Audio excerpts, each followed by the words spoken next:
Chilltown, and we are here for you. So, as you can read the title, we're going to talk about Bud versus Canelo. Well, there's a lot to talk about. We're going to talk about specifically the undercard and some of the fights that maybe some of the mainstream content creators aren't really focusing on. So, TJ, what are you most like? Which one of those fights? Because I mean, we could pick and choose every single one of them right now. Which one do you want to start Yeah. with? Let me say this first, because you and I, we haven't discussed these fights, which I like better. So I don't know your take. You don't know my take.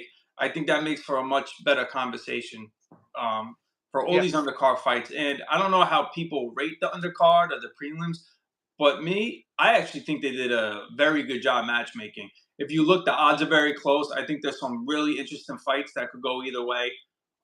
Yeah, I'm looking forward to the undercard. I really am. In most cards nowadays, you already know who's winning beforehand. You're not looking at competitive fights. I'm really looking forward to the undercard, man. There's some good matchups. I think there's going to be some upsets. Is there? So yeah, when we're looking at the odds, and this is what I was, you know, this this is one of those fight cards to where not all the time we get fight cards that break through to the mainstream. You go on your Facebook, you go on your Instagram, you see your boy from high school who doesn't know shit about boxing. They're talking about it. You know what I'm saying? So I already featured on the channel. I'm glad that you told everybody. It's not like guys, TJ and I already know who we're picking. So far on my breakdown videos, I did Billy versus Martinez, and I just uploaded Serhi versus Adams 2. But then there's a heavyweight fight. You got the Young Bucks, Callum Walsh. We know Dana White's boy taking on Vargas. And Steve Nelson is fighting Rico Santana. Another You great want to fight. start? Yeah. This is one. So this is one I've been going back and forth with one of my mates. Is Steve Nelson versus Rico, and I tweeted about like I feel based on the odds, I think Santana's a live dog. Without getting into, we can break it down analytically on why I feel like that. What's your take so far on that fight? I mean, so the style of first of all, Rico Santana, if you watch him fight, he does not look like a Cuban fighter at all. You would think that. I think he's based out of Texas. He fights like a Texan or a Mexican American. He's just all gas, like limited footwork, and he's just throwing bombs. And at the same time, if you think about Steven Nelson, he's really similar in the same aspect. He likes to come forward. If you look at him at that Diego Pacheco fight, he's got a good chin and he throws bombs. He just kept pressing and pressing, and he won those rounds really off the heart. So Rico Santana and Steven Nelson, I think they're going to meet in the center of the ring, and I think they're going to throw bombs at each other. And that in itself is going to make it a 50-50 fight because I think they're both capable of hurting each other, and I think they both have good work rates and good chins. So to that aspect, I think if you have Rico Santana at plus money, which he is, I think that's a good value play. Kind of what you were alluding to, like there could be an upset here. 100%. I covered the last, I think it was Nelson, Nelson versus Diego, and I bet you, I'd like to ask Nelson this. I bet you when he looks back at that tape against Pacheco, he would probably say he should have turned it on a little bit earlier. He probably should have said he shouldn't have given Diego so much respect earlier because as the fight was trending late, you started seeing Nelson implement a game plan, but he was already too far behind. And, he, especially with his distance, like he was out of range so much early mid rounds to where I don't know how much of that was like he felt Pacheco's power early or that he just over respected Pacheco. But those last 2 rounds, he stood there and I felt like, if that fight would have gone a couple more rounds or if he would have started a little bit earlier, it could have gone his way. And then when I was doing my film study on and Billy and Lester, I didn't put 2 and 2 together about Lester fighting Santana. And so I was watching that fight, and that was a close fight. And I was talking to people about how they scored Lester versus Ryko. Before I even how did you watch Santana versus Lester? I did, yeah. Did you think I that did. was a close fight? Well, that's a whole nother thing. So if Yeah. for anyone that didn't watch that fight, like on box record, I don't think it shows it, but Lester Martinez was dropped in the 8th round, hurt badly in the 8th round, and Rico Santana almost had him out of there. So that was a fight that really, you'll see this with Santana. He has a lot of fights that can go either way. And Lester Martinez was probably one of those fights that might have went either way. He fought a prospect recently, undefeated prospect. That was a fight that could have went either way. The Truck Simpson fight, he edged that. That was a fight that could have. So you're seeing like there's a trend here. There's a Yeah. lot of 50-50 fights that could have Yeah. went either way. And I think that trend's going to continue with someone like Steve Nelson, right? I think it's going to be another 50-50 fight. Don't forget, Steve Nelson's up in age too now. Yeah. And his legs to me didn't look great against Diego Pacheco. He won a lot of that, like I said, on heart. He had a lot of flush shots from there. Like one thing impressed me with Nelson was his heart and his chin. And Mhm. yeah, man, I just think this is a good, really good stylistic matchup. But I could see Nelson losing this fight definitely. Yeah, so I want to talk to you a little bit about sort of like betting techniques with a fight like this, because neither guy, and this is no shade on Nelson or Santana at this stage of the career, neither guy's going to be a world champion for the most part, fighting for world titles. They're not like they're slower, they're older, like you said. Are you a guy that if you are going to take action on this fight, are you picking a winner or loser? Or are you going to like seek out maybe a knockdown or a distance bet? What's your sort of inkling on this specific fight? Where maybe the smart money, the smart bet, where the better should probably start looking towards odds? I think everything's situational with bets, like different situations. I'll get to that later when we talk about Jermaine Franklin. But like in this particular, like I'm looking at kind of what I discussed before, like value, right? So, like in America, we use everything's based off 100. We say plus 250. Santana's plus 250 right now. I know you got viewers from all over the world. Some Yeah. people use decimals or fractions, but like for me, with math, I hate math. This is the easiest thing to go by for me. Is that plus 250 just means you drop on everything's based off $100. You drop on $100 wins you $250. It's that simple. Plus 250. He's the underdog. So in a fight that I think is 50-50, like values there at 100 is going to win you $250. If he was the underdog, it would be minus 250. You would have to lay 250 to win 100. That's just what that means. But I think that's just strictly off value. Unless you have like some strong inclination that Steve Nelson is going to be looked at the price that he is, that he's a lock, or I know he's with Team Bud, so maybe he has some favoritism on the cards there. But I don't tell people what to bet, not what to bet. I'm just saying, like, for me on tape, I think it's a close fight, and I see value with Santana. I could definitely see a path to victory for Santana. Okay. I think we see eye to eye on that. And the odds make it a play. And then just like I mean, we don't get any young like the Achilles injury. And watching Nelson's tape doesn't move his head. I mean, he's kind of like people are going to cheer for him because where he comes from, entrepreneur guy. I mean, my book. I like how you broke that down. I didn't realize it was that simple with how the American odds. So I use denominations of 100 as well. So Ryko is a $3.45 dog, meaning you put 100 on him. So you just subtract the 100 from the dollar sign. So similar to the odds you're getting, he's $2.45. So 100 on him, you get your money back plus $245. So more than 2-1 dog. I think there's great value with that. Do you see that fight going the distance or getting stopped?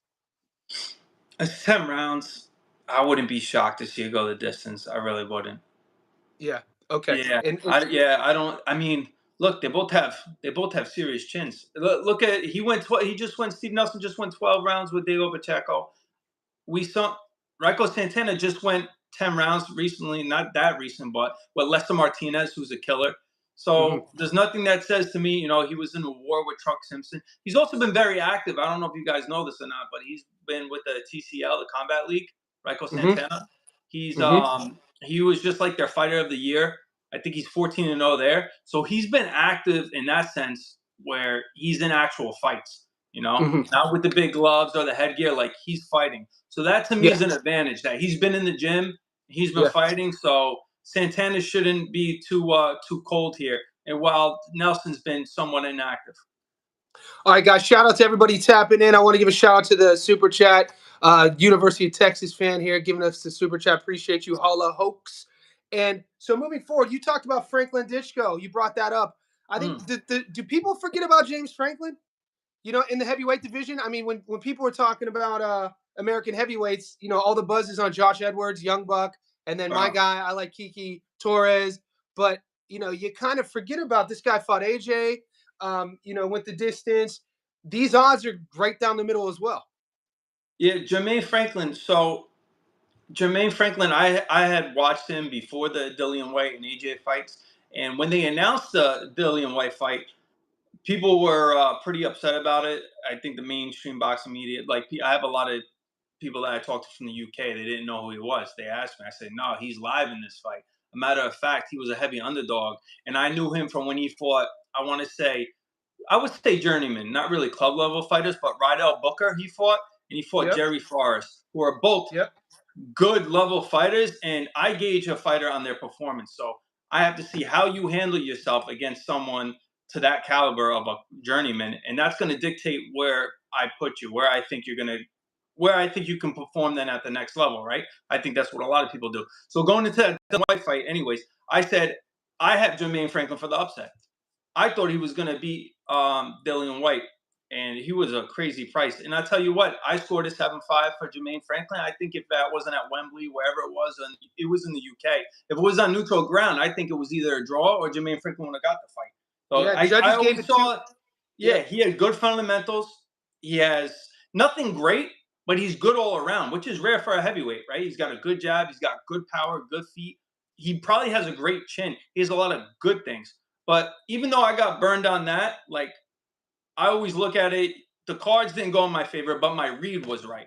So then the next fight against Anthony Joshua, I know eventually in the long run I'm going to get them back. So against Anthony Joshua, I thought it would go the distance, and it was paying big money to go the distance. I was like, I think Jermaine Franklin will go 12 rounds with Anthony Joshua. So at least I got it back on that. And he was somewhat competitive. I don't think it was a complete blowout. I mean, Jermaine Franklin's, he's a good fighter. The problem now is he's had inactivity. He's had problems promotional with Dimitri Salita. He's had fights that have fell through because of promotional problems with this promoter who a lot of people have promotional problems with. He's the new Don King, this guy. So a lot of fights fall through with him. But he finally has this big fight. And I think, the odds are dead even here for Jermaine Franklin. And that's what I was talking about with the value, though, before. The value was on going the distance. So that was a play that I would have played because that was situational. I don't always like props, but with situation like that, with a read, I was like, there's value there. I'm going to play that. But Ivan, I don't know if you watched any tape on Ivan. I was watching it earlier today and last night. Ditchko. You don't see many heavyweights coming out of Uzbekistan undefeated. What the tape I've seen, I feel like Franklin should be the favorite here. Yeah. Have you seen it? I couldn't really, just basically the resume of what Ditchko has done. Is it because, maybe explain to me a little bit. Have you watched a lot on Ditchko? I mean, a lot of it was his amateur footage. And okay. As a pro, it doesn't have much. What stands out to me is that he's only been past the third round once. So it was an Argentinian fighter, and he went 10 rounds. I mean, you're going to go. I'm just off the top of my head. I think it's going to go the distance. And second back half of the fight, I'm going to have to favor Jermaine Franklin. But this is what I see with a lot of these. I think where's the? I want to say Kazakhstan. I don't want to get it wrong. Maybe Uzbekistan. But I think Kazakhstan. My bad. Yeah, he's a Kazakh. I think I said Uzbek. A lot of these like Euro Asia or Asia fighters that come out, former Soviet Union fighters, they have this like aurora of being like a dark horse or a boogeyman. I know Arslan Makhmedov when he came out. I know he's from Russia, but remember, nobody wanted to fight this guy, right? Big, scary dude. And he was fighting similar competition to what Ivan's fighting, just like club level fighters. He stepped up against his first contender, and that was Ajit Kayabal, right? And Kayabal blew this guy away. He kind of put that boogeyman to rest. And then the next scenario, I remember a fighter from Kazakhstan. I want to say his name was Kosobuski, Zan Kosobuski, and he was another boogeyman, southpaw. Very good. No one wanted to fight him. All club level fighters, right? Very good amateur pedigree. I think he beat Frazier Clark, Guido Vianello, all Olympians, right? Kosobuski. And the first contender that he went up to fight against was a guy named F.A. Ajagba. And F.A. at that time had one loss. Frank Sanchez got thoroughly outboxed. But that fight against that boogeyman from Kazakhstan, F.A. Ajagba, kept hitting him with the jab down to the body. Like these guys who were good maybe in the pros, but when they step up and they have to fight, sometimes it seems like they're getting a little exposed. And now I'm seeing this with Ivan. I don't know if this is going to be the case, but the trend here is he's been fighting club level fighters, and now he's going to fight against a real contender in Jermaine Franklin. If this is the Jermaine Franklin that fought Dillian White, oh, these odds are lopsided. He's going to beat Ivan Ditchko. So that's what I'm seeing because Ivan throws wide. He's good one too, but his footwork's out of place. He leaves his chin up. So I can see why he's big and strong for the amateurs, but this isn't the amateurs. I think in a professional level fight, as long as we don't get the Jermaine Franklin that fought against Devin Vargas, you know, he looked kind of poor, but still, like everything on tape, what I see, and from previous experiences, I think Jermaine Franklin should be able to edge this. That's what I was thinking as well. I don't know if it's. I mean, it's tough to get past Ditchko. What 30? He has 33 pro rounds. Franklin's 100 more than that. I think maybe because Ditchko's 35, 6'9". 35, right? Yeah. Yeah, 35. He's 6'9", and like you said, he throws these big looping shots. I think those odds. So, bro, he's only been 3 rounds. Take the 10-round out against Lola. Like he's only been he's been doing 3-rounders. Think about that. So yeah, you're right. Jermaine Franklin has high level experience at Wembley. AJ no, you're right. and Dillian White.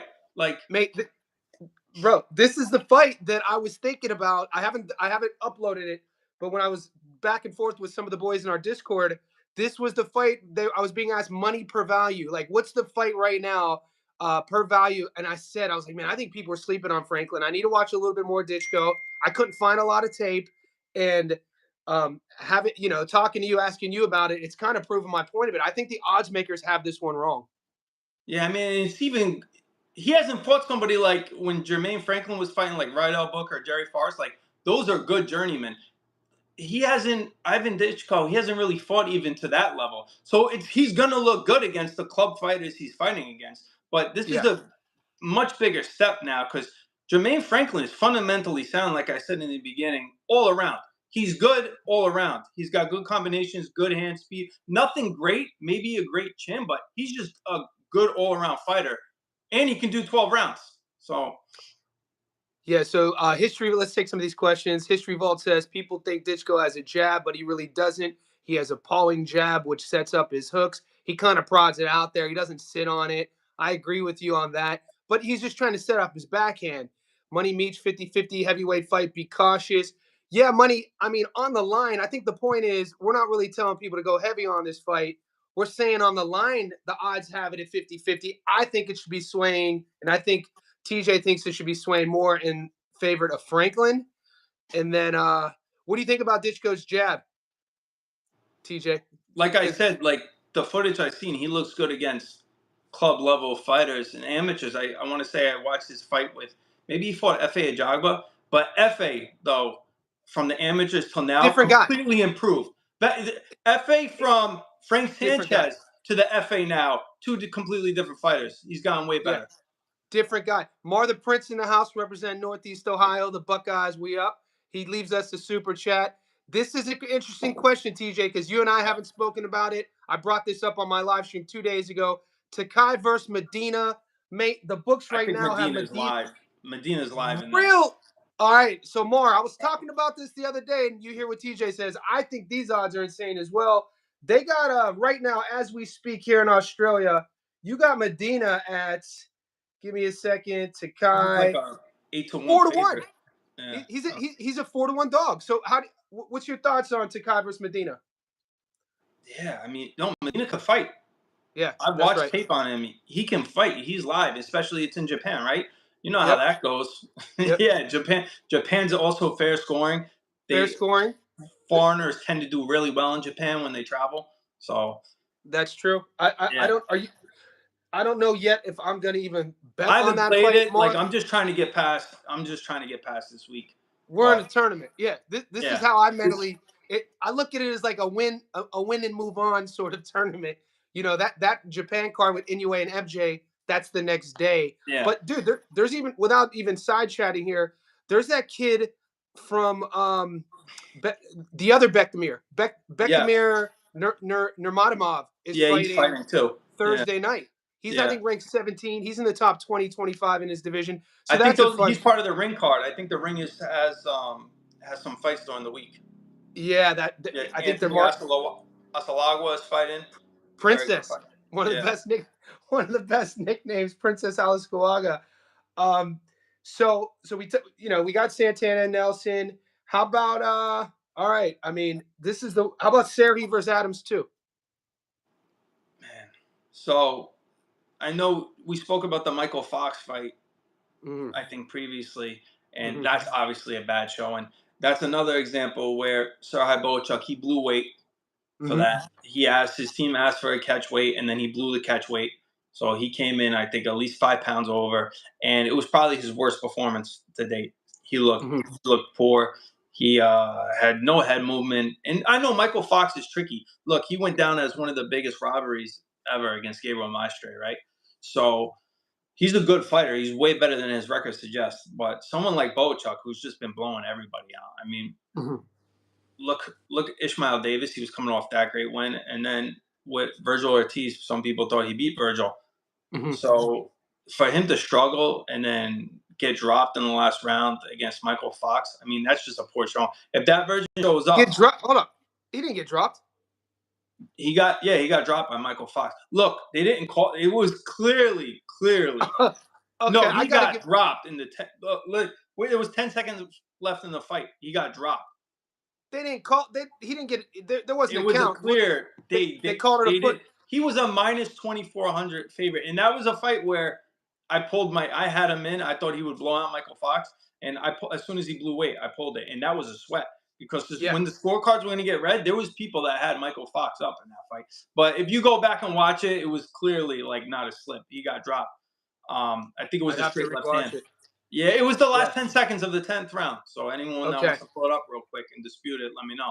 But I mean, yeah, he looked poor. He looked poor. So he needs to be the version that fought probably Virgil Ortiz, even Ishmael Davis. I thought the first 2 rounds before he got hurt, he was putting, he was outboxing Boachuk. And Brandon Adams looks like he's in the best shape. He's always in shape. Brandon Adams is such a fun fighter. Like Yeah. I love everything about Brandon Adams. He's a Yep. guy that you want to win, and he's been Yep. fighting nothing but tough competition. Yep. Oh, Yeah. So I'm kind of torn on that. I just did the tape. I've been, I just uploaded my breakdown. You have to go to 2015 when Apollo Thompson stopped Brandon Adams, and then that's the only time he got stopped. Brandon Adams, then, I think it was 2019, fought Charlo. I mean, he spends a couple years being inactive, been more active as of late. He fights that close fight against Katsarakis.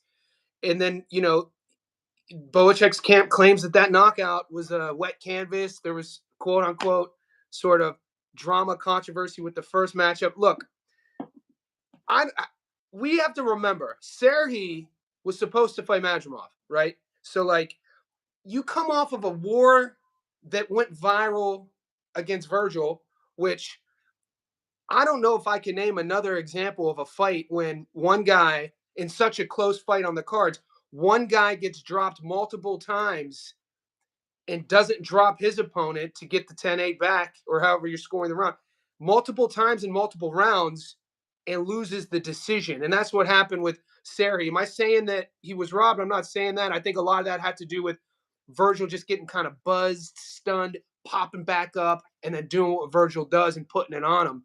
And so he then, was supposed to fight Madrimov and then fights Michael Fox, a 147 guy on Hollywood Fights that we had to, watch on Fight Pass. That's tough to get up for. You know what I'm saying? It's tough to get up for. So initially I was like, is Serhi slowing down? Is that version of him against Michael who he is now?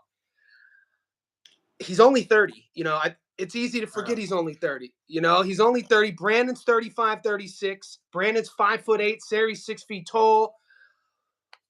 I got Boachuk, man. I was leaning on Brandon. The odds are tasty. The odds are juicy. I think they're there to tempt us. I see Boachuk, one of those guys who fights the best when the lights are bright. I think we're gonna see a version of Boachuk that you mix Manny Robles in the equation as coach. I like what he brings to the table. So yeah, I initially all week was going with Brandon, but then last second I'm going with Boachuk. Yeah. I mean, I get 100%. I don't think we're gonna get the version that fought Michael Fox. So, I Yeah. think he's gonna Okay. be. Yeah. So let's Yeah. get that So out the way then. So does the version who fought Virgil beat Brandon? look. So for Brandon, I would just go back and watch his fights after the Boachuk fight because there was some absence. Right. He was out of the ring, but Yep. then he came back against Ishmael Villarreal, who fought Callum Walsh. We'll Oh, talk about that later. And I yeah, think he dude. stopped him in the third round. Ishmael Only guy. Villarreal, very, Or very the good first fighter. guy. He was the first guy to stop Villarreal. Then he fought, is it Francisco Veron, who just Yep. beat Veron. Vladimir 24K. Yep. Very, very good fighter. Like these are very, very good fighters. And then he had a fight with Katz, which probably could have went That's either way. could Another have gone either very, way. very good fighter. I mean, these are all top level contenders. Brendan Adams is showing out. I Yeah. think he's probably in the best form that he's ever been right now. That run, Okay. that run of those three names makes him live Okay. right there. I think his Okay. confidence is sky high. I think he's gonna put on his Shit. best performance, but if Yeah. I'm expecting the best of both of these guys. Can he change back the rounds that he was losing? Because I feel like he gets pushed back too easily by Boachuk. You He can't stays have your on the back on the ropes. ropes. You're back on Yeah. the ropes like you did Katz. Listen, you're gonna lose the fight. You can't Yep. depend on that. Hey, I'm gonna land that same hook again. So in Yep. that sense, listen, I see why Boachuk's the favorite. Do I think he should be as big as a favorite? Probably not. No, because I think Yeah. Brandon Adams is the running he's been on in the form. I mean, his confidence has to be sky high right now. I've been seeing his training video. Like he's feeling himself. He feels like, No. No. and he already Yep. knows he won. He beat him the Yep. first time. He probably. So would I be shocked at all? I don't think any of us would be shocked if Brandon Adams pulled it off. Yeah, you brought up some good points. The things he can't do is like you said, stay and hang out on those ropes. I mean, Boachuk, the high guard, he's already tall for the division, but he kind of makes himself look even taller. How he fights, he prods. Once he starts seeing you backing up, man, it's really an uphill battle trying to get on his, get him backing up. So you bring up a good point. The 2024 fights, he fought 3 times in 2024, all against high level opponents. It's a close one. Should he be 4-1? By no means should he be 4-1. Man, this whole card's going to be a lot of I these like sort to of fight. Yeah, like all these. It's good when you have fights and you can make cases for both fighters because I'm telling exactly, you, it's rare. It's rare and on that's most what we want, cards. 100%. And that's what we want. And as fight fans, true boxing fans, people who aren't casuals, we want to see the best fight the best, right? And it's like Brandon's one of those guys. He's been staying around the top 20 in the world at 154 for almost a decade. You know what I'm saying? It's been he people. He came out the cannon. He came out on fire, and then I mean he fought. Yeah, he fought Charlo in 2019. Lost every round, but it's an Charlo's a interesting beast. one. Charlo, Yeah, I mean, Charlo 29 was before. exactly. Yeah, 2019 Charlo's a goddamn different animal. 100%. Are no you shame in that. so you're gonna damn, 4 plus. It is tough. The money right now, I got Adams 100 on him just to win. You get your money back plus 380. So the odds are kind of tempting us there. And then, we got Lester and Billy. We got to talk about that one. I mean, we've mentioned Lester and Billy. I hear some people saying it's a 12 rounder. Boxrec has it at 10. I asked the Discord. I'm pretty sure it's a 10 rounder, right? I think it's 10, so it's for the interim belt, and WBC, right? yeah, but they've been doing 10 rounders, so Okay. which is weird because it should be for A 12 12 round rounds. fight, but That's right. I'm hearing now it's 10. So if it's 10, does it change this thing? For me, I know Mbili's got a hell of a gas tank, so I would have favored the 12 rounds for somebody like Mbili. Mm-hmm. But these are both guys that are hittable, capable of hurting each other. Look, Carlos Gongora, we know. If you don't know, you know now. He Yeah. had Mbili hurt. I Twice. think it was it In the was in second and the eighth. the eighth round, right? Yeah. And if you didn't know, I'm telling you now, Lester Martinez was dropped and he was hurt badly against Rico Santana. And that Yep. was, I want to say that was also in the eighth round, right? Yep. And Yep. that fight's out there. You could watch that fight. It's So on 10. UFC Fight. I found it yesterday. You have to get to UFC Fight Pass. They Hmm. have Ryko versus Lester on Fight Pass, and in typical Dana White fashion, he scraped it from all of YouTube. So you have to pay for that membership. So Yeah, but that's like two birds with one stone. So both of those guys are fighting on the card. So you watch that. There you Yep. go. Yeah, well, I mean, it tells me that they're both vulnerable, right? And you got Mm-hmm. two guys with heavy hands. So Mm-hmm. you can see why this is pretty much a 50-50. On the books have a 50-50. For me, anything minus 200, 2-1 or under in boxing, that's a 50-50 fight. For sure. Yeah, and that's what this is.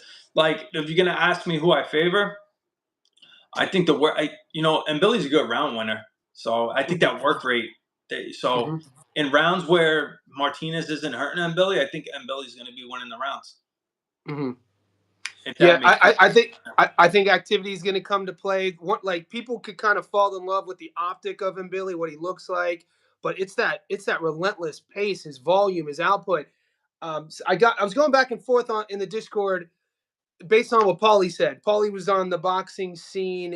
I think it might have been last week, and Malinaji was talking about how he doesn't think highly of him, Billy. Yeah. And, He called and him one dimensional. Yeah, he but you know what contra the problem is? When you got that one dimension, whether it's Pitbull or that one dimension works 95% of the time. Do you know how I hard will. it is to keep a fighter? And don't forget, he's a little biased when someone I like know. him, or I want to say Sonny Edwards is on, and I watch Sonny Edwards. They always favor, because Sonny Edwards' style was not to engage. He liked to stick and move, hit and not miss. So they tend to favor the person that has the little better feet. Or Sergio Yeah. Mora does that a lot Well, too. that's how Sergio, Paulie fought.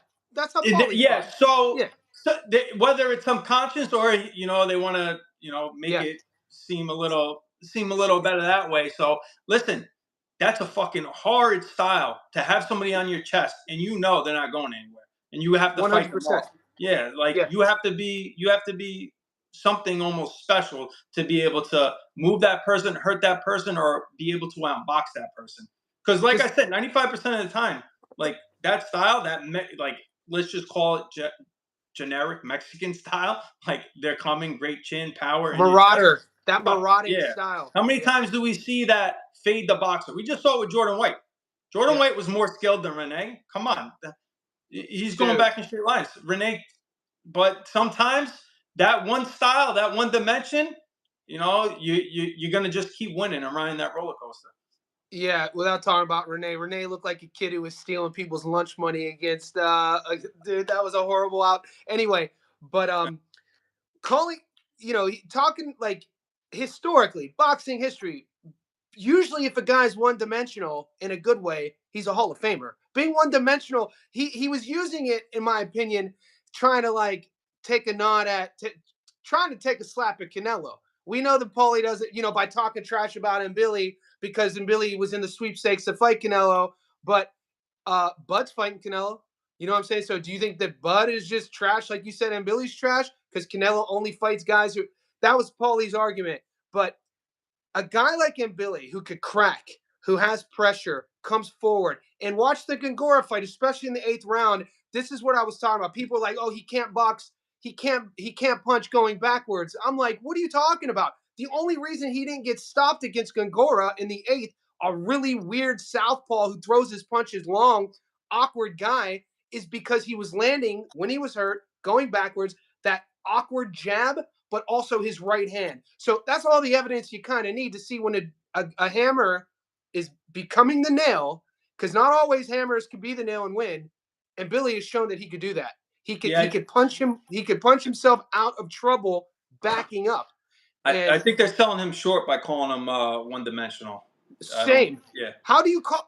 If he was just a puncher, maybe, but he's not just a puncher. The dude has a chin. He's durable. His gas tank. His uppercut. He throws his uppercut at sneaky different angles in the pocket. I think that Lester's hard not to cheer for too. This is another fight that up until 3 days ago I was picking Lester based off of just how he fights. He's hard. He's one of these guys, fan friendly style, on his front foot. But when you start really we could dissect it however we could overthink it. I think it's going to come down to who does better work in the clinch, in the pocket. And I don't know if Lester really. We'll see if he could take those body shots. We'll see if he could take those uppercuts. I like how Billy changes the angles of his uppercuts. You saw the one he threw against Sulecki that you predicted, by the way, and also the one that he usually throws that's sort of at range. He'll do that one, and then he'll kind of do that one.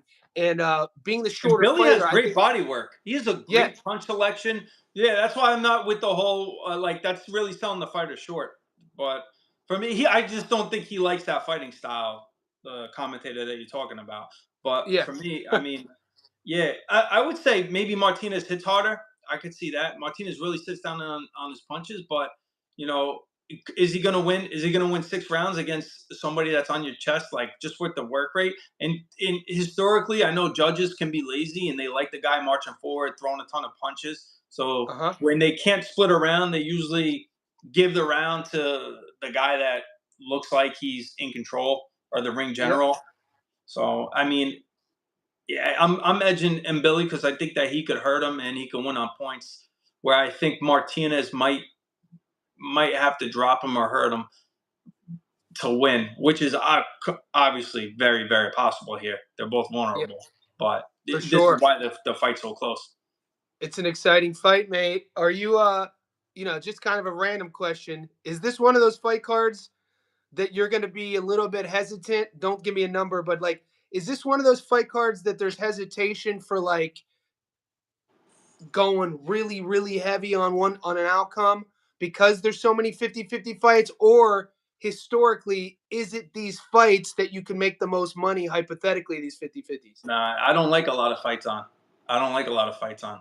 I'd rather have one card. I don't want, because this card is really like having 2 or 3 cards on it with I with know. Five like a different main lot of them events. could be main events themselves. Like Callum Walsh could be a main event. Lester Martinez, these guys could be main events.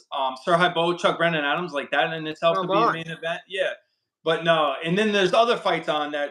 Patty Donovan's fighting too. Like I don't like it when there's too many fights. Personally, There's if so, you're gonna, yeah, because it takes away from the focus of like if you only had like 3 or 4 good fights on that. Hey, I could possibly do something here. Now I'm looking around like, oh, I got opinions and takes on all these. Let me see where value is. But I don't go too crazy unless I really think I have confidence in on an opinion on like these odds are all so close. Like I'm telling you, I could see the fights going either way. So why would I go crazy on something like that and stress myself out?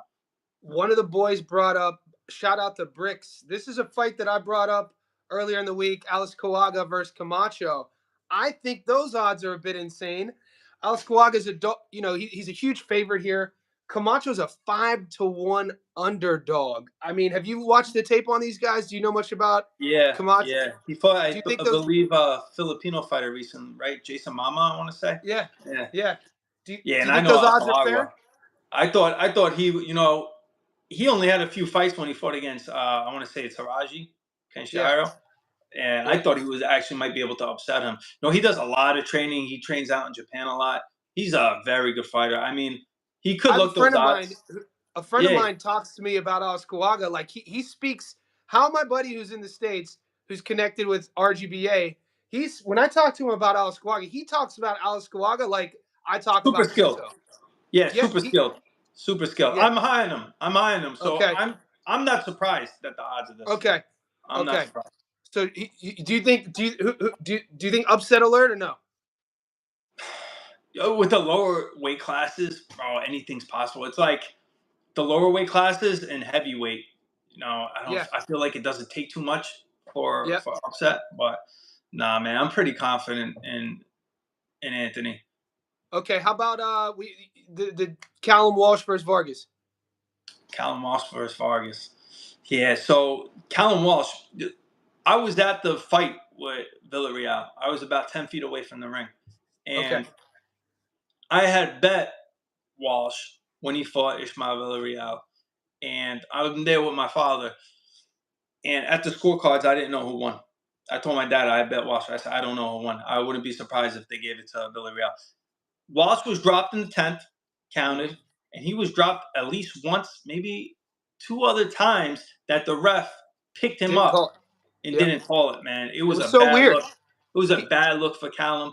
Callum yeah. looked exhausted. But let me say something about Villarreal. Super, super skilled. Very underrated fighter. Very People sleep skilled. on him. Yeah, people But sleep yeah, on him. he was a good fighter. I think that was a good learning experience for Callum, whether he won or didn't win. It doesn't matter. I think we're going to get a better version. And I think that was just, I think he needed a fight like that. But Yeah, I there's will say people. this: I think Villarreal is better than Fernando Vargas. So I'll put that there. Fernando Vargas hasn't fought somebody like Villa. Villa's good. Villa's good. I rate Yeah. him. Do you think that I'm hearing this there's this narrative being thrown around that if it's a close fight because of the Dana White and KO TKO propping up Walsh, that's going to play a decision? And I was pushing back on that. I was like, Fernando Vargas Jr. is like boxing royalty in America. I mean, look, just based off of the last name, Callum Walsh is still, he's not from, he's from Ireland. So the idea that I understand why people think that in a close fight it would go towards Callum, but I don't think that's, necessarily correct. I think Callum Walsh just might be the better fighter. I think, Johnny, I think you can make it like arguments for both, right? So with Vargas, it's going to be a very pro Mexican American crowd there, right? It's a Canelo card. Vargas is boxing royalty. You don't think that the crowd there is going to be rooting for Vargas? Of course they are. That was my point. You don't think that's going to play in a part? Like in Vargas, this is his big stage. He knows he's the underdog. He was picked to lose against Callum. He's the clear B side here. Like there's no mistake here. A lot of these fights don't really have A or B sides, but Dana White, this is his guy for Callum Walsh. He's trying to make him a serious contender at 154. So in that sense, I think the judges are going to know that he is the A side, Callum Walsh, if the rounds are close. So can't make it more clear. Callum Walsh is the A side here. So I do think there would probably be favoritism, like there historically has always been for the A side. It worked against Ismael Villarreal. I just told you I didn't know who was going to win. They didn't score at least a knockdown, which would have been the fight. It would have swung that fight if they called it. But tape for tape, style for style, Callum Walsh is better. He's better. Yeah. He's sharper. Yep. I think he's more technically sound. Vargas is very raw. Yep. He drops his hands a lot. He's a fighter though. He's gonna come to fight. That's the thing. That's the X factor. That's what makes him fun too. People talk shit about Fernando. Emiliano is the better one. Yeah, we get all that. But Fernando, he's a dog, dude. If you like dogs, like that dude, he's gonna swing and swinging and banging like he's coming to scrap, bro. He's going out on a shield. I know they feel disrespected because they were picked here as a springboard because he has the Vargas Jr. name. Callum Walsh will get that, and then he'll go into contendership and maybe want to fight Alexander Zayas or somebody else. I know they're going to be calling out big names afterwards. So I know they feel a certain type of way. I've watched the interviews, but tape-wise, I have to favor. I think Callum does. And I know the matchmaking over at TKO, they see the same thing. They're not making this fight for Callum for him to lose, right? Yep. They picked Vargas Jr. Using the name. Yeah, using that name. They picked Vargas Jr., not because they think he could beat Callum Walsh, if that makes sense where I'm going with this. Let's not forget, at the end of the day, boxing is a business. They have a lot of money invested in Walsh. Yeah. So I think it makes sense where he's at in his career, right? Vargas Jr. is undefeated, but I think he's very beatable. He's very hittable. And, when the punches are flying, I think Walsh's punches are going to get there first. Yeah, technically he's more sound, more seasoned. All right, we got me and you've spoken about one other thing. Yeah. I don't think he's ever been – if you want to look this up real quick, I don't know if you have a computer. Yeah, right here. Fernando Vargas, what's the most he's ever been rounds-wise? Has he been 8 rounds? This is a 10-round fight. Has he been past 6? Let's go. Give me a second. This just popped in my head right now. Callum Walsh has good experience going rounds. Yeah. Fernando Vargas Jr., El Feroz. Let's see his longest fight. 17-0. Of course, right when I turn to use my laptop, shit freezes down. I got some right here. Johnny. Go figure, mate. I need a Jamie. I need a young Jamie out here. 17-0. Okay, here we go. You're right. So he went round 4. So last fight, round 4. He went to the decision against Gonzalez. Round 1, round 4, round 2. What was that decision? How far was that fight against Gonzalez? Yeah, he's not used to fighting past 8 rounds.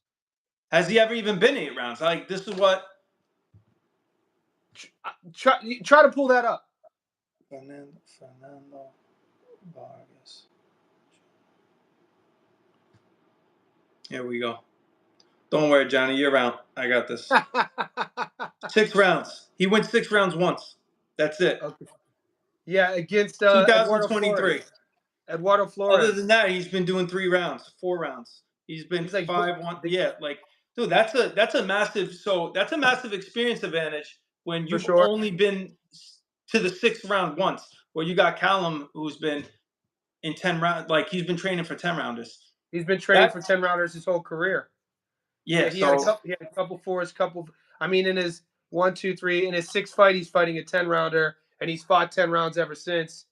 I could see his team telling him be sharp early, drag this kid down, drown him later. I mean, if I was in Walsh's corner, that's what I would be saying. Because Vargas has never fought somebody as technically skilled, as experienced as Walsh. So there's so many things in Walsh's favor. Like, just talking to you about this now, it's like getting me more confident in Walsh. Yeah. I haven't put too much thought. But you know where I'm going with this. Out.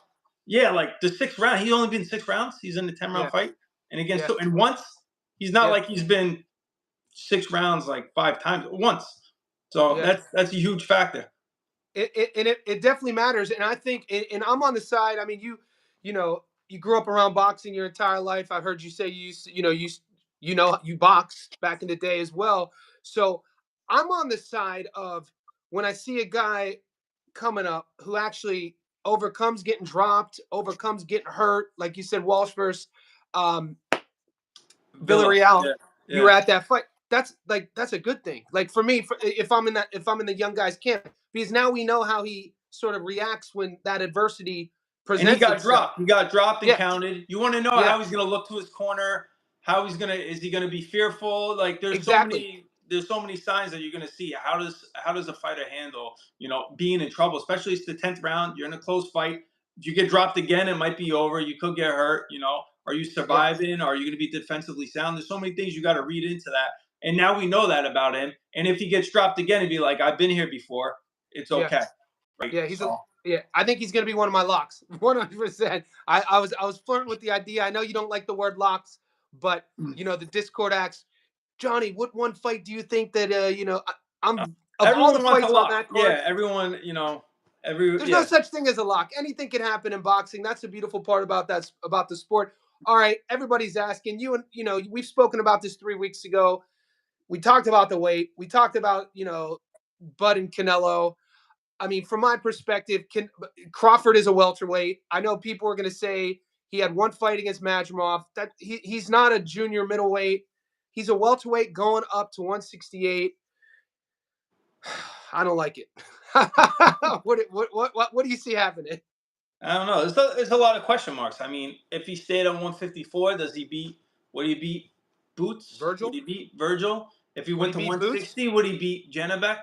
I mean, these are all questions. But why would you take those fights if you could fight Canelo, make more money fighting Canelo than you would those 3 fighters combined? So I completely understand. Oh, it's business. It's a legacy fight. You also know 100%. You're not supposed to win. So even if you don't win, it's okay, right? There's no pressure, I feel like, on Bud. And you're going to get a massive amount of unless he gets time and money. I mean, nobody wants to go. He does, Bud. He doesn't want to get embarrassed. Yeah, it's really hard for me to see a path to victory against Canelo for Bud. I mean, I was talking about it on my first live streams. Another thing people aren't going to Crawford fans, like diehard Crawford fans, aren't going to talk about, the Mean Machine, scenario. They're not going to talk about Gamboa. They're not going to talk about, I think Bud's best years were actually either at 40 or 47. We spoke about this before. My favorite fight of Crawford was at 35 against Burns. I mean, he's fighting Canelo at 68. Canelo's lead hook, where I was getting at, is when you want if you really dissect technically how he throws that lead hook, most guys who are going to favor their lead hook at the world level are going to have a tell. They're either going to, I was taught to turn the hip, and my coach used to say, this is in the late 80s, early 90s, kill the bug, put the cigarette out, boom. Canelo keeps both shoulders. He doesn't even turn his lead foot, and his hook just snaps. And man, we're going to see if Bud can take that hook. You know, I'm not. How do we have evidence that he could take that power? We don't. We don't. I mean, people are just assuming. You get a lot of people that, unfortunately, that's why it's tough talking these fights, because especially with the Canelo fan base, and now Bud fans came out of nowhere ever since the Spence, because it was always It was diehard always Spence fans, EJ. It, yeah, PBC fighters, Spence fight, lines right? only. Yeah. Yeah, You get a lot of people, unfortunately, that are just fans of boxers and not boxing, right? They could tell you, they'll go for, oh, Loma this, Loma that, Tank this, Tank that, but in the divisions they don't even know who the other champions are. But they'll exactly. they'll they'll, they'll ride for whoever it is, and that's the same for Canelo. Canelo can do no wrong, and now Bud, right? Everyone's on the Bud wagon, but you know, I mean, it's tough. I'm telling you right now, I've been hearing more and more people lean Bud, so this is just putting it out there. More and more people are leaning Bud. More and more people are betting Bud. That came out Mhm. today. There's been more tickets for Bud so far, betting slips for Bud, Really? than for Canelo. I think it's under the theory that, well, Canelo's regressed.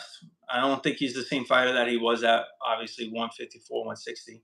But, that's there's so many question marks. How is Bud gonna look at 168 against Canelo? Say that again. That is insane to say. Say that again, because this is what I was talking about. I want to give a shout out to Brandon, who's in the Discord. Brandon says, I've been blowing up yours and Gary's Discord. Brandon, I read your take on this on Bud and Canelo, and I agree with you on these points. And Mar, thanks for the super chat. I'll get to that in a second. Pre-Canelo Mel versus Bud at 54. But Chilltown, TJ, say that again. But people are saying Canelo's, he's not the same guy. Of course he's not, mate. The dude turned pro when he was a teenager. Yeah. 2007, Well, 2008. no, okay. Whenever you think he was prime Canelo, right? Whether you think that's the Triple G fights, maybe Yep. what was his best weight class? Maybe 154 to maybe 160. Look, Yep. I've had people tell me, oh, he was a welterweight fighter, bro. The last time Canelo made welterweight was 19 years old. Yeah. After 19, he couldn't make it anymore, and then he didn't really even stay at 154 that long. Only early 20s. He grew out of that weight class. And I know when I was on your live last time, and I'm going to take this back because I said he wasn't a real super middleweight. He's the super middleweight. Let me get that right. Canelo's his last 10 fights have been at super middleweight. He's an Look, undersized super not middleweight. all fighters, yeah, and it bothered me because I always correct people when not all fighters are the same. Everyone told me, "Oh, Loma's not really a lightweight. That's why he's." Listen, Loma spent half his career at lightweight. Loma's a Yeah. lightweight. Some fighters are big for the divisions. Some fighters are full. Some fighters like Regis Prograis, he's too small for welterweight, but he's too big for 135. He's a perfect 140 pound. Some people are just that size. Like that's what it Yeah. is. So you're gonna have big fighters, small fighters. But listen, at the end of the day, Canelo is a certified super middleweight, and that's it. So Yeah. you want to say he's small for it? I get that, but he's a super middleweight. I mean, what did he weigh? You said what did he weigh in when he fought Floyd? Didn't he weigh like 152? Canelo?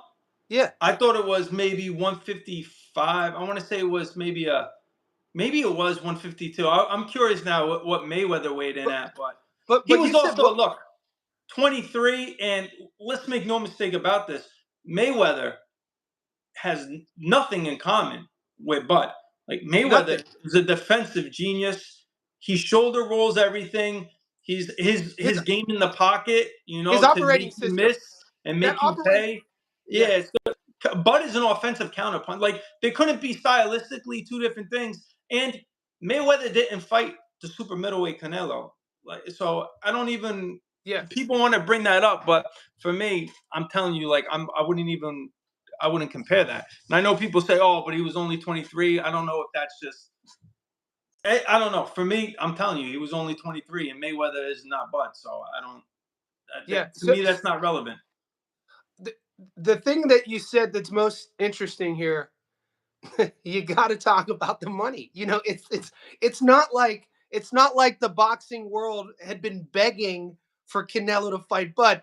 People have forgotten that the boxing world was begging David Benavidez and Canelo to fight. People forget that Bud was shelved for all these years. He was fighting top ranked He wasn't the guy. People forget that this guy, he has such a big chip on his shoulder because he was being overlooked for so long. He had to go to the UK to get these fights or fight in Omaha. You know what I'm saying? Like that was the thing. Well, And then the Madrimov win really springboarded him here. well, the EJ, The him and EJ, EJ, yeah, yeah, and then they that he was able to win the do what belt he off wanted. Madrimov. Yeah, I mean that was like the narrative then was set. Oh, if you Yeah, can go up to 154, which for no, imagine that, no tune-ups, right?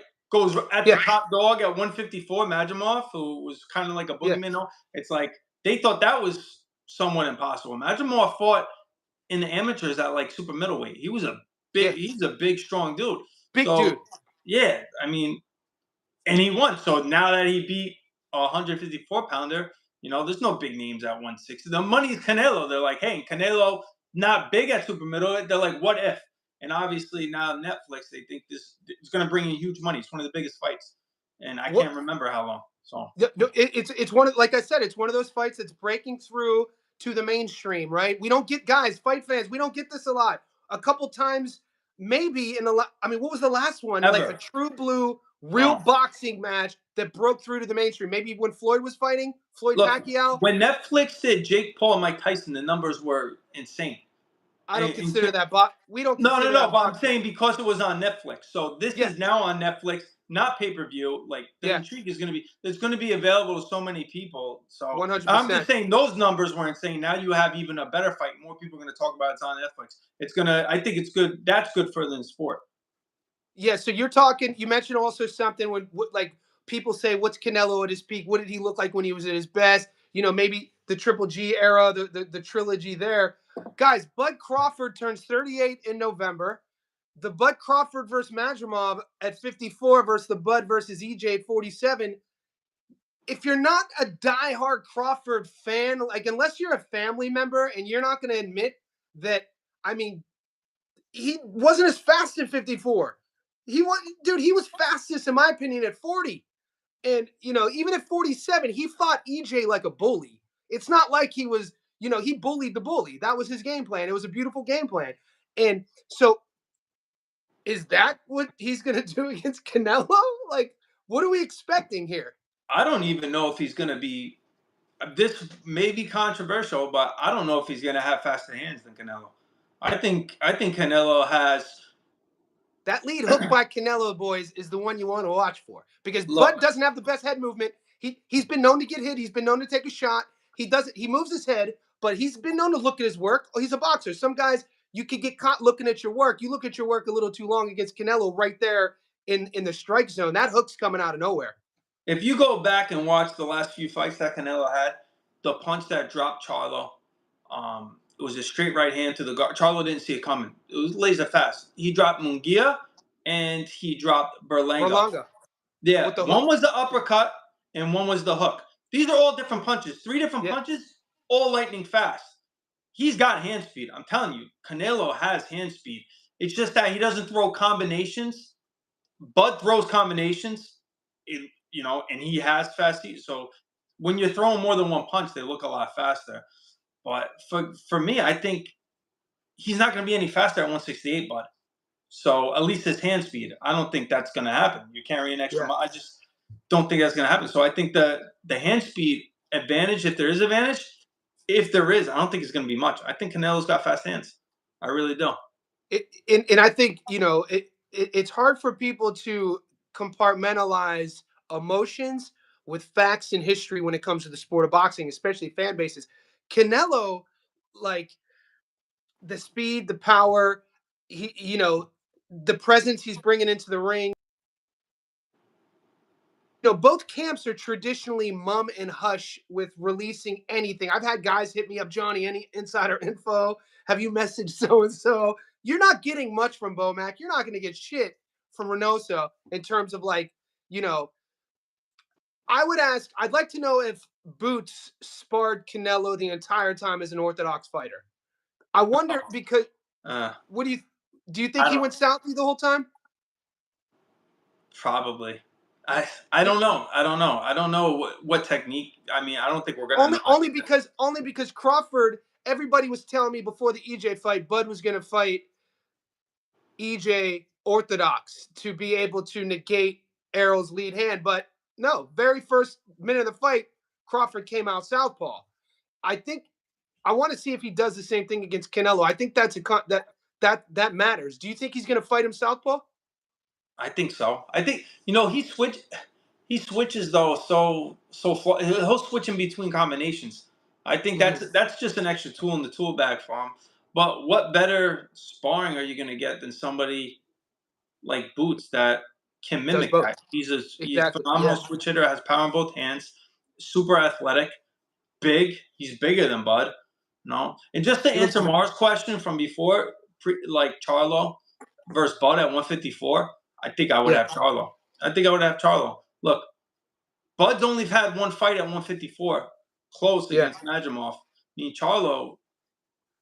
The Charlo last name still upsets me because we got robbed. Every now and then, as fans, we get robbed of like prime years of really talented guys for whatever reason or another. Whatever happens in their lives, these are just young men figuring life out as we all are, right? But you're right, Charlo when he was special at 54. He's Like he big had at 154. Don't forget, like, Bud started at 35. He didn't start at welterweight. Went to no 140, went to welterweight. Like, 35. Charlo started at 154, been at 154, jumped up to 168, and Mm-hmm. still felt the power and was on the back foot almost the entire fight. And Yeah, now Bud's not gonna. I don't but psych, anticipate Bud fighting like that. But but look, yes, a lot of that, that back foot thing, I mean, that's a psychological, that's a choice that a fighter makes. You know what I mean? That's a choice. That's a choice he made. I don't know how much of that was Canelo. Granted, he felt Canelo's power, but there's other guys, different part of his career. Charlo probably would have made a different choice and fought him differently. Charlo's the better boxer. I would say Bud's a much better fighter, but that would kind of be Bud's undoing, right? Charlo would have a style. You would think he could stick and move, use his footwork, use his size. But Charlo didn't do that against Canelo. Bud fights in the pocket. Bud likes to engage. When have you ever seen Bud put on a boxing clinic? Mm-mm. That's what I mean, and that's why this is a very That's what intriguing people are match. telling me. He's going to put on a boxing clinic, but Bud doesn't fight like that. No, Bud doesn't fight like that. All of Bud's fights at welterweight, they haven't gone the distance. So he you know what doesn't. I'm excited to see because I think if you had to ask which fighter, Canelo or Bud, is going to have to revert to a plan B first, I'm excited to see Bud's plan B because I think Crawford's going to have to make some decisions. I'm also interested in hearing Boachuk's advice in the corner because Boachuk gets a lot of love. I got a lot of love for him, but there's sometimes in certain fights, in certain moments of his career, sometimes a coach doesn't want to tell the hard truths to a fighter. And I was talking with my one buddy about this with each camp. Reynosa's been guilty of this as well, not wanting to tell Canelo sort of, things that could either, be beneficial for him at the risk of getting on Canelo's bad side. I think Boachuk has done that a couple times within fights. I don't know if Bud goes out there and tries to bully Canelo off jump and thinks that he's just gonna, pull another EJ and not get touched with that power of those counters. I'm excited to see that adjustment. Is my whole point. I want to see Bud to see if he can make an adjustment against Canelo. I think he's the one that's going to have to before Canelo. Of course, yeah. I think Canelo's going to do what Canelo does, and he's going to press. He's going to be on the front foot. And someone put in the chat, I saw that he did put a boxing clinic on Postal, but that was 140. I'm talking recently at As of 147. late. I mean, recently he fought Sean Porter, and that was a dead even fight. He dropped 4 rounds to Sean Porter up until the knockout. If you're dropping rounds to Sean Porter, a small Sean Porter, if you're having 50-50 exchanges with Sean Porter, I mean, you can't fight like that against Canelo to have 50-50 exchanges. He's not used to taking the power of a 168 pounder. So even though he's going to gain weight, I don't know. There's too many question marks with Bud. But I know Right? people people are going to like him as the underdog, and I get it. I see it.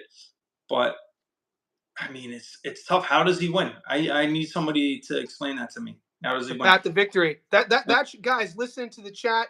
The boys who follow the Discord. That has if you're putting $1 of your hard-earned money on any of these fights, and you're picking a guy, and you're not picking him with a path to victory, you got to change. You're probably losing more than you're winning. You know what I'm saying? Sean Porter beat Usyk in the amateurs. Yeah, He yeah, did. we He know did. that. We know Yeah, that. Yes, yes. that's kind of the one that everybody brings up. Porter beating Usyk in the Amis. So pulling a William Skull. Goat, what's up, buddy, in the chat? I don't see Crawford winning. Been saying this forever. Crispy Chris been hitting some gnarly parlays in the Discord. Pulling a William Skull. I That's the can't see thing. it. I don't either. He's too prideful. Like, this is the It's not thing. in him. I Bud's don't think he gonna has it in him. no. Bud will go out on the shield. Bud's gonna come to fight, and if you touch Bud and he gets hurt, he's gonna engage with you. He's not gonna go on the back foot. William No. Skull, I tell people, oh, Canelo couldn't cut off the ring. Williams, all right. I remember when they made the fight with Inoue, fan favorite, many people, with Paul Butler. Paul Butler was supposed to be out of there in a round or two. He couldn't. What are we saying now? Inoue's regressed. He's not good. He couldn't touch Paul Butler until the 11th round. He didn't get Paul Butler out of there. Forgot about that fight. Because sometimes fighters, when they choose to survive, you're going to tell me William Skull didn't choose to. Sometimes, you're not able to catch somebody when they have great footwork and they choose to survive. Paul Butler was surviving. Anyways, he doesn't know how to cut the ring off now because Paul Butler, who shouldn't even be in the ring with him, survived 11 rounds. So I'm not putting too much with the William Skull because I don't expect Bud to fight like William Skull. Yeah, I don't think he can. I don't not skill wise. I don't think it's in his DNA to fight like William Skull. Are you kidding me? No way. And so this is gonna sound crazy too, but I don't know. People are throwing like the draw thing out. Yeah, I don't see for a draw to take place, it's gonna have to be a close fight. I know the odds are sexy. People are like always hedge your bets with a draw. I've seen you hit on draws multiple times, especially with where boxing has trended the last quarter of the year, the last 3 months. Is that in your mind at all? Do you see, because you're still going to have to sell me on a path to a draw? How that means that you know in a pro, Canelo's going to get, if say he wins more rounds, he's going to get short-sided on the cards, or people think that Bud's going to win more rounds and he's going to get short-sided on the cards? I mean, look, at Bud's best, he's a counterpuncher. He is phenomenal, special, not even elite, right? When I rate like boxers, I have good, great, elite, and then special. Special I can count on, 1 or 2 hands. But is special. He has special timing. He can time in fighters in between shots. That's what makes him his timing, his speed, his athleticism. All those things together, they're off the charts. But for him to do that, he's going to have to do what he does with all his other fights. He stands in the pocket and he has to be able to counter you from a fighter throwing a shot.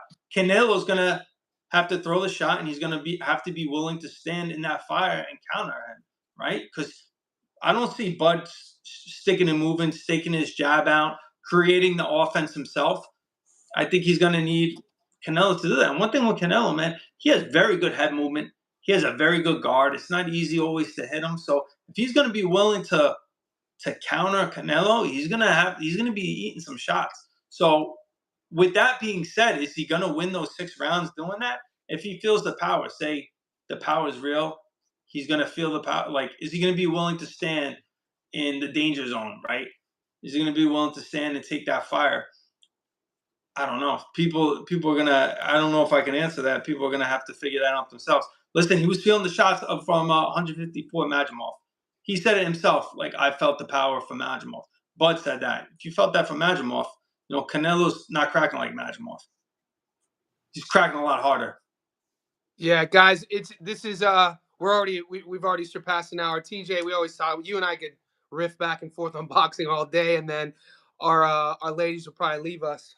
But before I let you go, I want you to give the chat maybe something to look for on this card. Maybe something we didn't mention. Make it around, because a lot of the boys are here to make money on boxing. I know you don't believe in locks. Maybe some smart money, maybe an outcome. Do you see said fight going the distance? Do you think that there's a good chance said fight is going to end early? Anything that's popping off of the paper? Man, these fights, This is how I see it. When you tend to have very competitive fights tend to go the distance. I could see a lot of these fights going the distance. So I could see if you have a feeling on a certain fighter, maybe I could see a draw happening in one of these fights too. So maybe points value and draw on certain fighters. But right now, I don't have anything that's in. I mean, I'm still in the midst of doing Film tape and study. trying. Yeah. Yeah, and I Yeah. told you earlier, like I don't have. There's so many of these fights can go either way. Like we just Yeah. broke a bunch of them down, making cases for both. I have certain leans in fights, but you're not going to put like serious money on the lean, right? So Yeah. I've noticed like a lot of people that I know who make good coin off of their knowledge of the sport, that comes down to like almost live betting, or like once we get to fight night, something you see or something that you feel out in like the weigh-ins. So yeah, guys, just to clarify, this is just TJ and I riffing right now, seeing what we see, but it's only Tuesday here in Sydney. It's Tuesday and it's Monday night in America. We got a whole week. A lot can happen.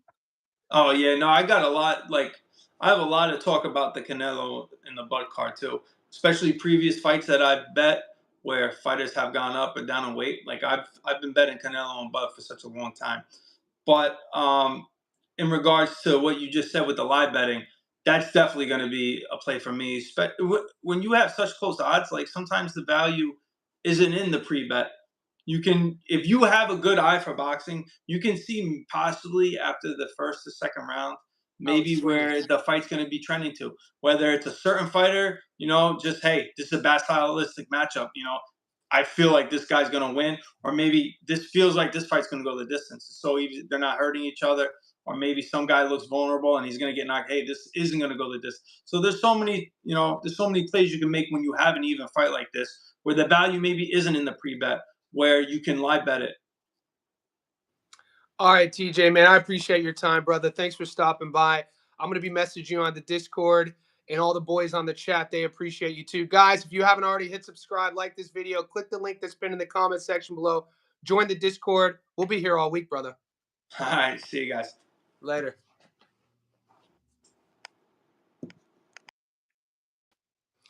All right, boys, I'm going to stay on a couple minutes to take some of your questions. Hopefully, you guys enjoyed that. Crispy Chris Goats in the house. David says Caleb Plant was arguably beating Canelo for the first half of their fight. I think he was. Y'all think Caleb is better than Crawford and Plant gasses? Crawford is a winner. Canelo struggles with good boxers. Uh, David, I think your point on Caleb beating Canelo early, it might be akin to Amir Khan beating Canelo early, but totally different. We know that Canelo was setting up Amir, that multiple round setup to catch him in the middle of the ring with that counter is a little bit different from Caleb fading. I don't like doing boxing maths. Do I think Caleb is a better boxer, is better than Crawford? No, but Caleb's much bigger, dude. Caleb's a big boy. Physical wise, big dude. And Canelo stopped him. You know what I'm saying? That should be where your head should be. Caleb's a massive dude. And Canelo's an undersized 168 guy. And Canelo stopped him. It was his last stoppage, 2021. Where was Bud fighting in 2021? You remember, you know what I'm saying? 4 years ago. He fought EJ in 23 at 47. When did he go up to when did Bud go up to 47? What was Bud's last fight at 40? Let's answer that.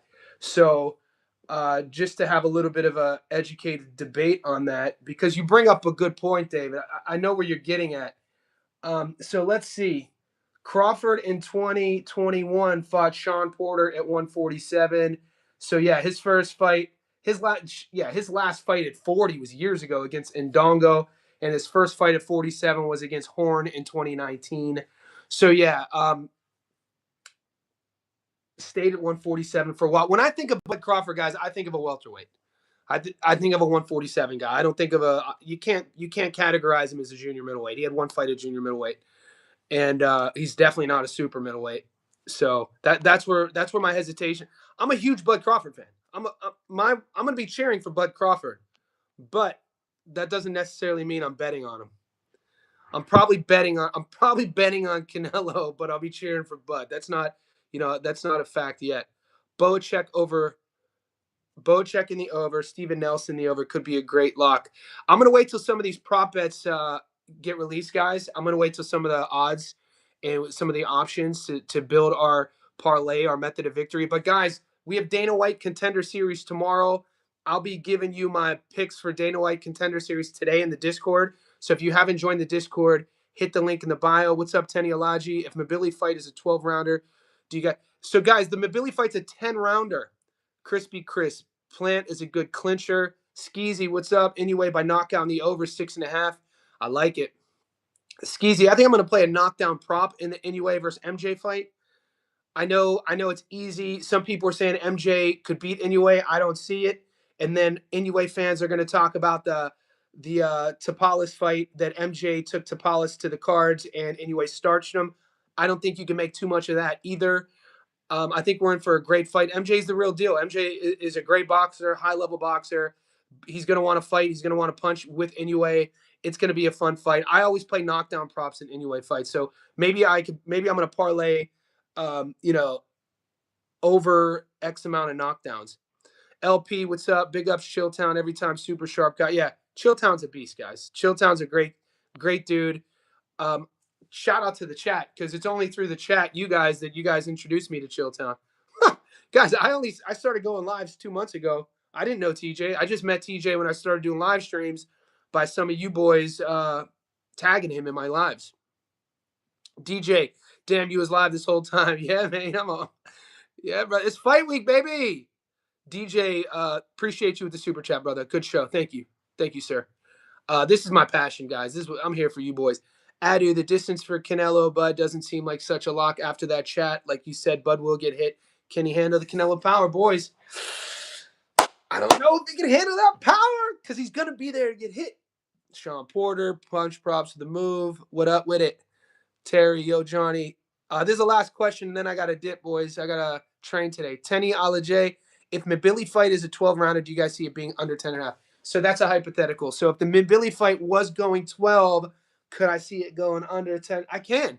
I'm playing a knockdown prop. I can't wait for those props to hit the streets. One of my most excited, anticipated props are when my book releases the knockdown props for Lester versus Mabili. Obviously, I'm taking Mabili on the money line, but I like a knockdown prop in that.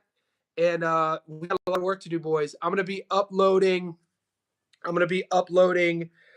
Inoue versus MJ.